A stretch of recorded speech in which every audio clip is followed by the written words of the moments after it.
Right here in the middle of nowhere, around 50 miles from the nearest town. But we have our broadcasting facility to make our YouTube videos and broadcast them all over the world. That's why you need to contribute to my Patreon account. It costs a lot of money to run this stuff.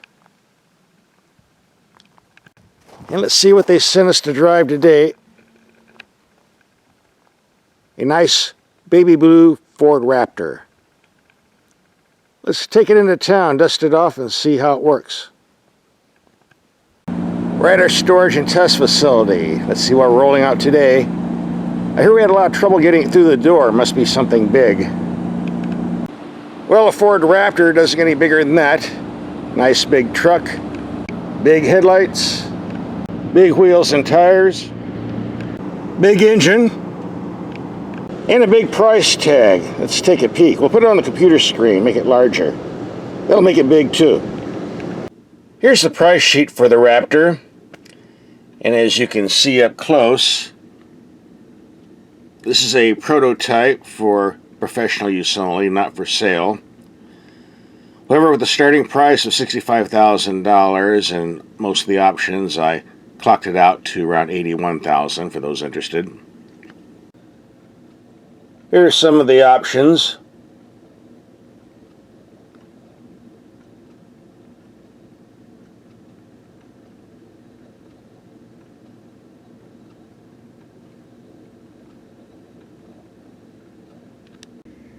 It's not rated for crash testing, but I don't think you have to worry about a 3-ton monster like this. With premium fuel running over $4 a gallon in most places, and I think you might want to use premium in this if you want maximum performance. You see how much it's going to cost to fill the tank. Looking around $160 a pop. Yeah, you'll figure that out for yourself in due time, that's for sure. And question of the day, how's this compare to the RAM TRX with the Hemi V8 engine? And we ran out $600 worth of fuel in this RAM TRX. Did a complete 1-week test. That will be part 2 of this video. And keep in mind, that's back when gas was $2 a gallon. Now thanks to Biden, it's up to $4 a gallon for super premium. So we actually ran out $1,200 in fuel, if you're going by today's prices. So you wouldn't have to. And one of the first things we do when we get a vehicle is take the headlights out and see how they perform in the dark. These look like they might be up to the job. Alright, it's dark enough. Let's see what these headlights do. Definitely attention getters. You won't have a problem noticing these. And that applies to these giant taillights too. And for loading gear at night, the tailgate headlights. Oh, we have some cargo in here I forgot about. And here's what the rear view camera looks like in the dark. Nice, large, big screen. With big headlights, big taillights. Everything about this truck is big. That's what I like about it. Yeah, big and tall. I'm almost touching the roof of our awning here in the parking lot. Alright, for the headlights, here are the low beams, only 100 feet away because of the height of the truck. We don't have a problem with the height of the lights. Way up there where they belong, you can see an awful lot and very, very bright and widespread. No complaints here. Go to high beam. Lights everything up. Looks pretty good. And the gauge cluster looks pretty nice too. You won't miss this information. Unless you're blind. In which case you shouldn't be driving, right? All the info screen stuff. Easy to see in the dark. Lights up pretty good. Like everything else. Large steering wheel controls. Light up pretty good. And here we have the brights on a fence 80 yards away, building 130 yards away. Wow, lights up everything. Go to low beam. Reaches way out. Well, the Raptor wins the prize for some of the best headlights I've ever used on a truck. definitely no complaints from me. You're getting your money's worth. And for the 80 grand price tag on this baby, I would certainly hope so. And even the cup holder is lit for you so you don't spill your coffee over the transmission shifter. How nice. Oh, by the way, there is one thing I don't like about this truck. Every time you step out, you get all these side panels that want to light up, and if you're out camping, you're drawing bugs, you're losing your night vision, and I've not been able to find a way to get it to stop doing this. My one complaint. Ford likes light shows for some reason, all their trucks. Now we finally got to go out. Now that I lost my night vision. Under the hood is the Ford 3.5 liter V6 EcoBoost, bumped up to 450 horsepower with 510 pounds-feet of torque at 3,500 RPM. The official rating on MPG is 15 in the city and 18 on the highway, but there is a catch. Those MPG figures apply to the standard 35-inch wheels and tires, but if you get these optional monster-sized 37 inches, which adds several hundred pounds of mass, the MPG drops to 15 to 16 miles to the gallon. And that's all we have here. In doing so, we'll raise your ground clearance from 12 inches to 13 inches, they say. It will certainly increase off-road performance, and that's what it's all about, right? And it's nice to know you get a full-size spare, but that's going to be a beast to change. Better bring along a friend to do it. We had other drivers in this vehicle before I got it, and here's what they got in the past 480 miles, 11.5 MPG. And in 988 miles, it bumped up to 13.1. The two-door Raptor is rated a 26-gallon tank, the four-door 36 gallons, as we have here. Know which one you have, because at 26 gallons, you can run this baby dry in a hurry. You can use standard, regular, unleaded if you want, but they recommend super premium for best performance. So do the math. $4 a gallon where I live, times 36. That's getting near 160 bucks a fill-up. Wow. If you can afford the truck, you can afford the fuel, right? And for all you people out there complaining about the price of fuel in the past year, well, just go back and remember who you voted for or shouldn't have voted for. I voted for the right person. I have a right to complain. If you voted for the wrong person, suck it up. Now this Raptor is available with a shifter that a lot of testers are raving about. They just love this. And that is the disappearing shift knob. Like so. So if you have a work pad you want to use or you're having lunch, this doesn't take up any room now. What a great idea, right? Personally, I think this is a dumb idea because I understand Murphy's Law, which means something will go wrong at the worst possible time at the worst possible place. And if I'm out in the middle of nowhere and I want to raise this and it breaks, I'm not shifting, I'm not going anywhere. And it's not really necessary because on the Ram trucks, for example, they eliminated this whole thing and did to a shift knob. And actually shift buttons work even better, but not on trucks yet. So if you're worrying about room, why not just go to a shift knob? Or a dial, as they call it. That would solve the problem. I feel a lot more comfortable than this. I just don't. But hey, people like toys with their trucks. Go for it if you like this. Not for me. And by the way, those cup holders are pretty close. Don't be spilling your coffee down in there. Who knows what's going to happen. Alright, getting more serious stuff. This truck has all the goodies for off-roading. Here's the knob for two-wheel drive, four-wheel drive, all-wheel drive, four-wheel drive low, locking differential, so you don't get stuck.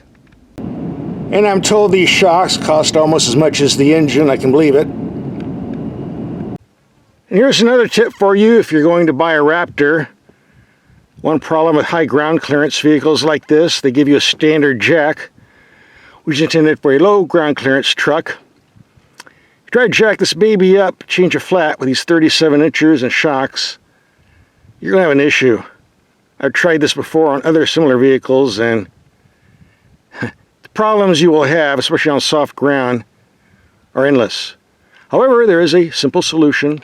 Whenever I go out in a Ford Raptor or RAM TRX with these big wheels and race suspension, I, and you should, always take cinder blocks out to place the jack on. Gives you lots of ground clearance. It won't sink in the sand or the mud. Make your life a lot easier if you get a flat. Trust me, I've been there. Only a couple bucks a piece. So bottom line, folks, don't try to change these monster tires with the standard jack by itself. No fun. This is a very nice camera system to have off-road, especially the bird's eye view, so you don't run off a cliff.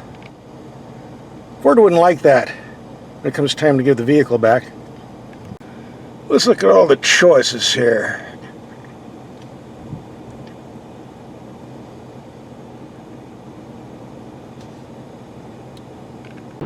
This is a heavy-duty rig designed to go off-road and do it in a very rugged manner, so let's go to part 2 of the video and start doing that.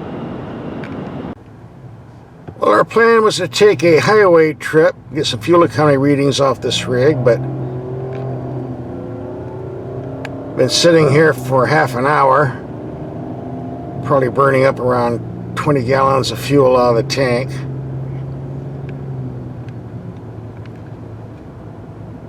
We'll try later. That does not look good. Okay, now that we got past that little accident, we're going to take a freeway trip. And this truck really wasn't designed for freeway journeys, but it's doing pretty good. Very smooth and quiet. In the old days, if you modified a truck with big tires, race suspension, it was great off-road, but on the street they were just horrible. Nasty ride, bad handling, bad stability, but the opposite is true today. This is a very smooth, stable truck. Very, very comfortable. Very, very impressive. If I was going to take a long trip between Los Angeles and New York, I'd have no problem doing it with this, except someone else would have to pay the fuel bill. Just a note, the RAM TRX pickup truck we had with the 700 horsepower Hellcat engine under the hood.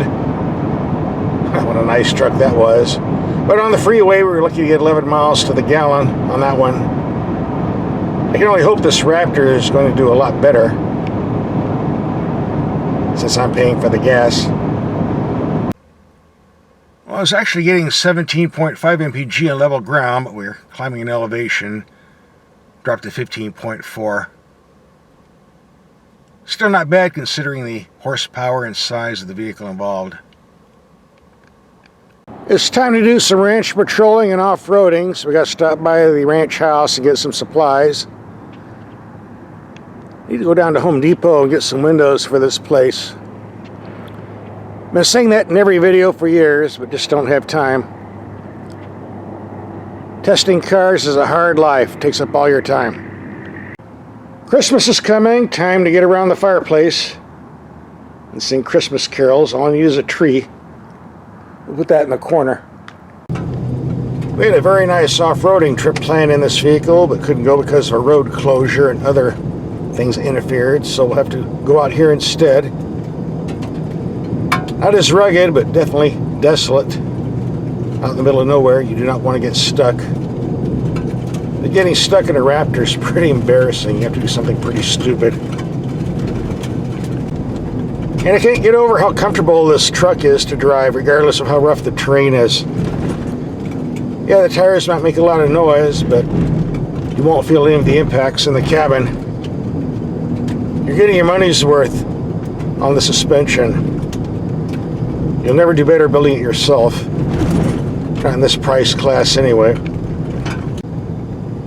This V6 turbo engine has more than adequate power, but Ford really needs to consider putting a diesel under the hood. It would make all the difference in the world. There's supposed to be a performance version of this truck coming out in 2022. Advertised around 700 horsepower, compete with the RAM TRX.